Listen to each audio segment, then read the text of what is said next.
I must have been 6 or 7 when I lived in Lebanon.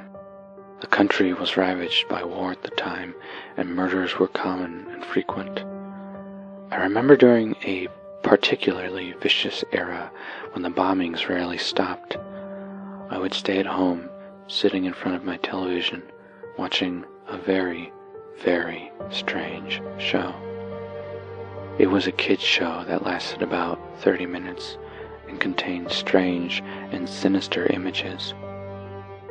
To this day, I believe it was a thinly veiled attempt on the part of the media to use scare tactics to keep kids in place, because the moral of every episode revolved around very uptight ideologies. Stuff like, bad kids stay up late, bad kids have their hands under their covers when they sleep, and bad kids steal food from the fridge at night. It was very weird, and in Arabic to top it off. I didn't understand most of it, but for the most part, the images were very graphic and comprehensive. The thing that stuck with me the most, however, was the closing scene. It remained much the same in every episode. The camera would zoom in on an old, rusted, closed door. As it got closer to the door, strange and sometimes even agonizing screams would become more audible. It was extremely frightening, especially for children's programming. Then a text would appear on the screen in Arabic, reading, "That's where the bad kids go." Eventually, both the image and the sound would fade out, and that would be the end of the episode.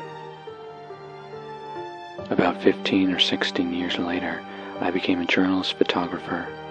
That show had been in my mind all my life, popping up in my thoughts sporadically.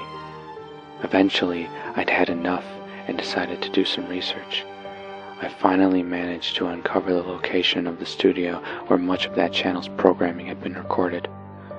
Upon further research, and eventually traveling on site, I found out it was now desolate and had been abandoned after the big war ended. I entered the building with my camera. It was burnt out from the inside. Either a fire had broken out, or someone had wanted to incinerate all the wooden furniture. After several hours of cautiously making my way into the studio and snapping pictures, I found an isolated, out-of-the-way room. After having to break through a few old locks and managing to break the heavy door open, I remained frozen in the doorway for several long minutes. Traces of blood, feces, and tiny bone fragments lay scattered across the floor. It was a small room and an extremely morbid scene.